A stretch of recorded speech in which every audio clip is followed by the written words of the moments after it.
Well, it's the little things that you have to keep up with when you're running the big gun here, and one of those little things is cleaning the muzzle brake. Hi everyone, it's the 4-Gun Guy, and I thought I'd do a real short video on how I clean my muzzle brake. Now, I didn't really used to pay that much attention to it, to be honest with you, but after talking to some people, it's a good idea to clean your muzzle brake on a rifle like this. This is my 6.5 Creedmoor, my competition rifle, and I try to clean the muzzle brake now about every 400 or 500 rounds. And I apologize up front because I already cleaned the muzzle brake, and I had it dipped in the solution. I thought, oh, I should have taken a picture of what it looked like. Let me just tell you, it was dirty. And it's not the dirt, it's the carbon buildup. So what happens is you've got these vents on this muzzle brake, and as you're firing those rounds down, right on the inside of this thing, carbon starts to build up. And if you let it go too long, 7, 8, 1,000 rounds in a rifle like this, it could start to impact your precision. So my philosophy is, why let it get go that long? Let's do it every 400 or 500 rounds and be done with it. So let's talk about what I use to clean the muzzle brake and the process.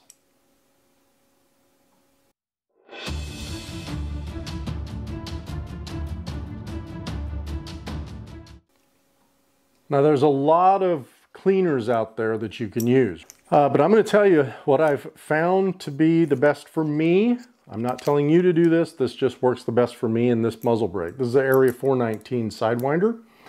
And what works best for me is a small container like this, filled half with vinegar, distilled vinegar, and half with hydrogen peroxide.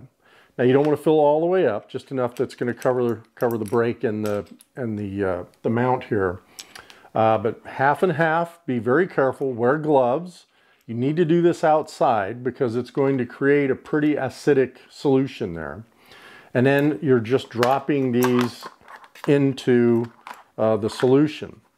So let's take a look at what that looks like once it's dropped in the solution, and I'll put that here in the video screen. So as you can see, it's really starting to eat away at the carbon that's on the muzzle brake. Now I leave this in that solution for about 2 to 3 hours.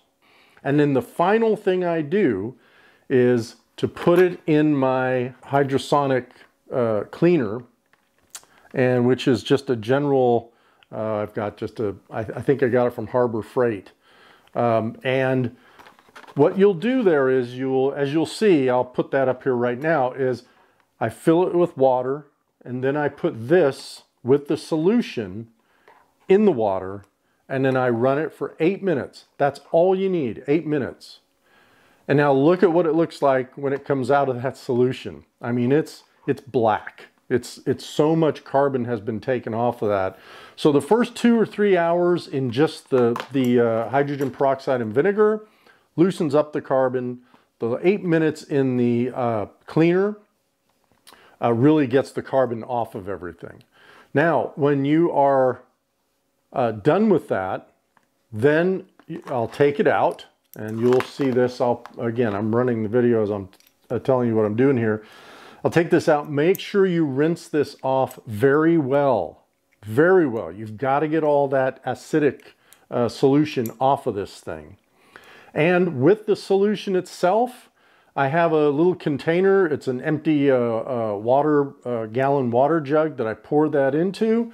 And then whenever I take my gasoline and oil and whatnot to the recycling place, I take that too, and I tell them what it is. It's just a solution of vinegar and hydrogen peroxide. Don't know if you'd want to dump that down the drain. I have no idea if you would want to do that, or if you could do that, or if it would be good. I probably wouldn't do it. But maybe if you dilute it with enough water, it would be, to me, like dumping vinegar and hydrogen peroxide down the drain. So who knows? But I just like disposing of mine the way I do. And then the final thing that I'll do is dry it. Now, some people like to put it in an oven, so you can put it in your oven on warm, low, whatever it is, for an hour or two. I actually just take a blow dryer to it. So I keep the blow dryer on high. I'm probably showing you that right now. And just drying it that way. It takes about 10 minutes. I just make sure everything is dry. And then that's it.